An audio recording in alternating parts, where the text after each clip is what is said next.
Bonsoir et bienvenue dans votre journal de Mayotte. Nous sommes le mercredi 29 août. À la une de l'actualité, le collectif de Mayotte soutient un barragiste jugé par le tribunal de grande instance.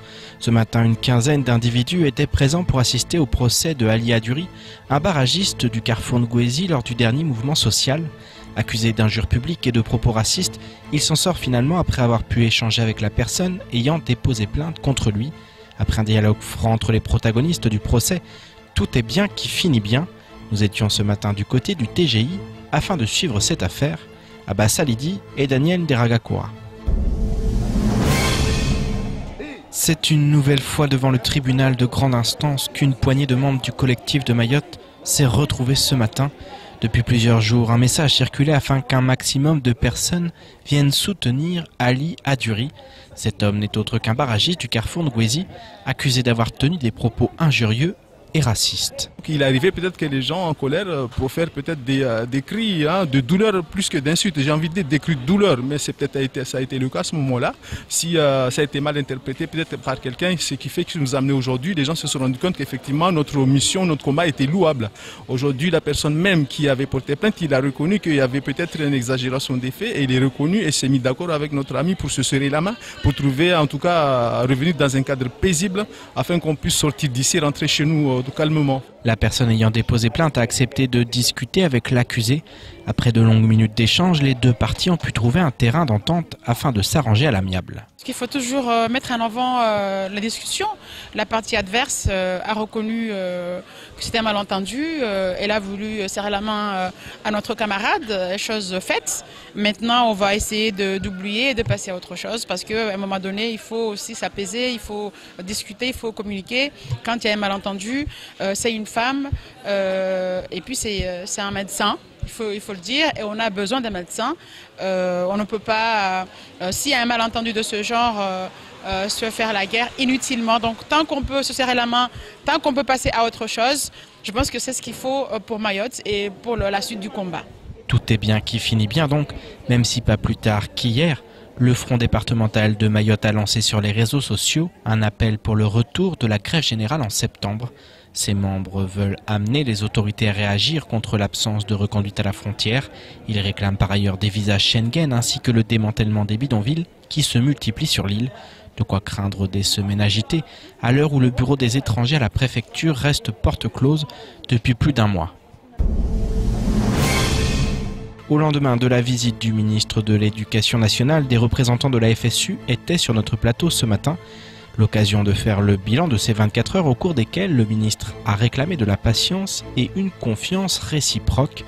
Pour le SNUPP et le SNES, beaucoup trop de zones d'ombre persistent et il est impossible de se satisfaire des efforts consentis alors que la reprise en compte de l'ancienneté, l'attractivité ou encore le plan de titularisation des contractuels ne sont pas d'actualité. Les syndicats gardent cependant espoir que le dialogue social s'installe durablement. Un sujet signé Leslie Vimonet.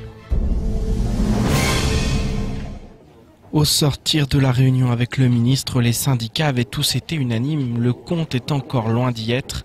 Ils regrettent notamment que le ministre ait balayé, dès son introduction, des sujets tels que la reprise en compte de l'ancienneté, l'attractivité ou encore le plan de titularisation des contractuels. J'ai eu l'impression d'un discours qui tournait en boucle. Oui. Le ministre présente sa politique, il présente les mesures qui ont été prises à Mayotte, notamment sur les constructions, mais tout en disant qu'il fallait faire confiance et qu'il nous faisait confiance, ce qui est très bien, a priori, on a l'impression qu'il connaît déjà toutes les solutions et que les réponses sont déjà données dans l'introduction. Et que quoi qu'on dise, de toute façon, il arrive avec les solutions. Ouais. Bah, et que quoi qu'on dise, oui, mais le problème c'est qu'on n'est pas d'accord sur un certain nombre de constats. Un désaccord d'autant plus marqué pour les syndicats du premier degré. En effet, sur les 500 millions annoncés par Jean-Michel Blanquer, seuls 100 millions iront aux écoles maternelles et primaires.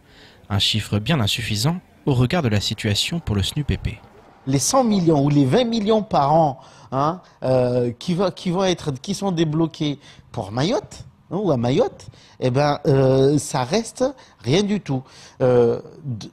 Par ailleurs, et c'est ce que nous avons demandé, moi j'aimerais bien savoir comment a été utilisé l'argent. Parce que, regardez, cette rentrée, Combien de nouvelles salles de classe vous avez vu sortir de terre, en tout cas livrées? Moi, j'en ai pas vu. Si les syndicats concèdent que tout n'est pas à jeter dans les mesures du plan pour Mayotte, rappelé par le ministre, l'espoir semble davantage à chercher dans la poursuite du dialogue social avec le nouvel homme fort du vice-rectorat. Le manque de dialogue social, ça a provoqué des crises à Mayotte. Donc j'espère retrouver cela. En tout cas, le ministre, on a, nous, en tout cas, su démontrer notre degré, notre valeur en termes de dialogue social. Il n'y a pas de souci. Mais c'est à chaque fois, c'est au vice-rectorat de le démontrer. Donc moi, j'espère que le vice-recteur actuel s'inscrit dans ce sens-là. Il n'y aura pas de souci, à mon avis. Que tout se passe bien et que les enfants puissent apprendre dans de meilleures conditions, voilà ce que tout le monde recherche au lendemain de cette visite ministérielle et de cette rentrée scolaire 2018-2019. Souvent oubliées, les filières professionnelles de l'éducation nationale représentent près d'un quart des élèves dans le second degré à Mayotte. L'île accueille actuellement des représentants du syndicat national de l'enseignement technique Action Autonome, le SNETA. Après un passage par la Réunion, les membres de la délégation ont pris connaissance des difficultés rencontrées à Mayotte. Première parmi toutes, le manque de place dans les filières professionnelles, alors même qu'elles sont très prisées par les élèves du département. Écoutons plutôt la secrétaire nationale du syndicat qui revient sur ce qu'elle a pu voir depuis son arrivée. Le recteur et son cabinet nous ont dit hier soir que seulement 22% des élèves étaient orientés, sortis de 3e vers la voie pro, alors que la moyenne nationale est plutôt à 30%. Donc on est en dessous de la moyenne nationale. Aujourd'hui, mais aujourd'hui les établissements sont trop petits pour accueillir tous les élèves qui demandent la voie pro et qui la demandent majoritairement.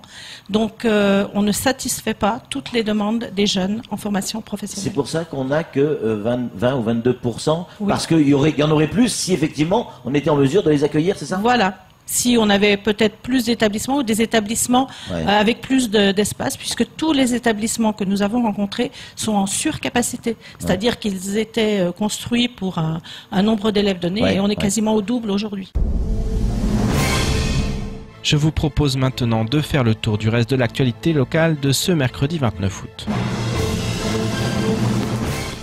La Chambre des métiers de l'artisanat de Mayotte ouvre une nouvelle session de formation. Elle permet aux participants de devenir des acteurs et entrepreneurs de l'amélioration énergétique des bâtiments. Elle consiste à maîtriser l'approche globale énergétique des bâtiments, connaître, maîtriser et mettre en œuvre les technologies existantes en matière d'éclairage et d'équipement électrique, promouvoir les économies d'énergie et les services associés, ou encore être reconnu pour l'obtention d'aides sociales et financières. Les entreprises formées seront éligibles aux aides EDM et pourront faire bénéficier leurs clients du financement de certains travaux d'isolation ou d'installation électrique. D'une durée de 28 heures et pouvant être prise en charge par Opcalia, la formation aura lieu à l'URMA du 17 au 20 septembre 2018. Elle concerne le personnel de chantier, les chefs de chantier, les artisans, les chargés d'affaires, les conducteurs de travaux et les responsables techniques.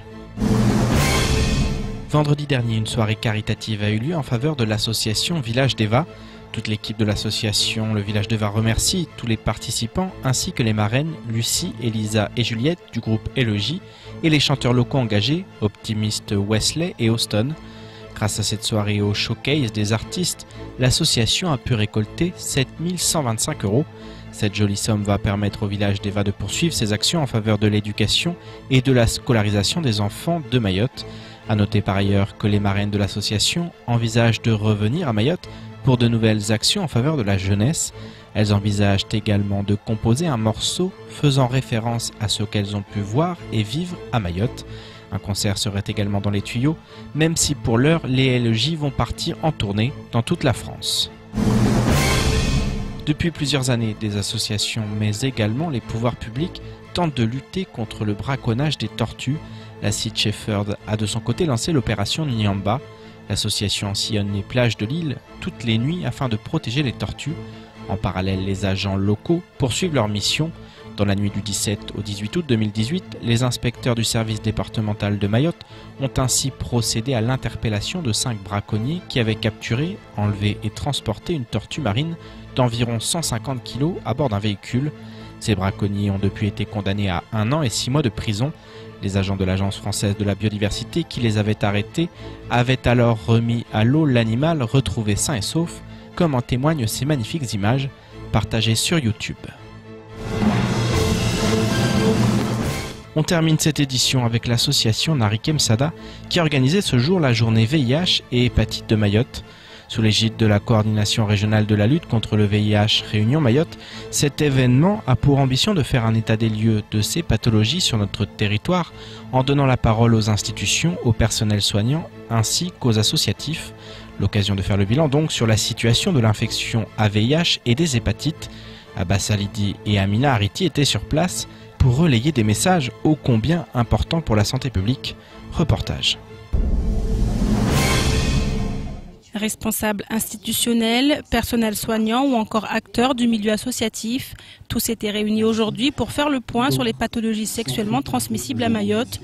Une rencontre d'autant plus importante que l'ARS vient de mettre en place le nouveau plan régional de santé 2018-2028. Les journées d'aujourd'hui, c'est un lieu d'information, c'est un lieu d'échange. Nous devons après, derrière, pouvoir construire des stratégies de prévention d'information, d'éducation à la sexualité, d'information sur l'utilisation des moyens de prévention, et je pense en particulier aux préservatifs. Si la prévention constitue un volet important de la lutte contre les maladies et infections sexuellement transmissibles, la prise en charge et le suivi sont tout autant au cœur des préoccupations, qu'il s'agisse de l'hépatite ou encore du VIH. Il y a 273 patients qui sont suivis par le centre hospitalier. Mais encore une fois, ce chiffre-là, il faut le prendre par des pincettes. Ce sont les personnes qui sont réellement dépistées et suivies par le CHM. Mais il y a tous les autres, ces autres qui, faute de s'être fait dépister, ignorent totalement qu'ils sont porteurs du VIH.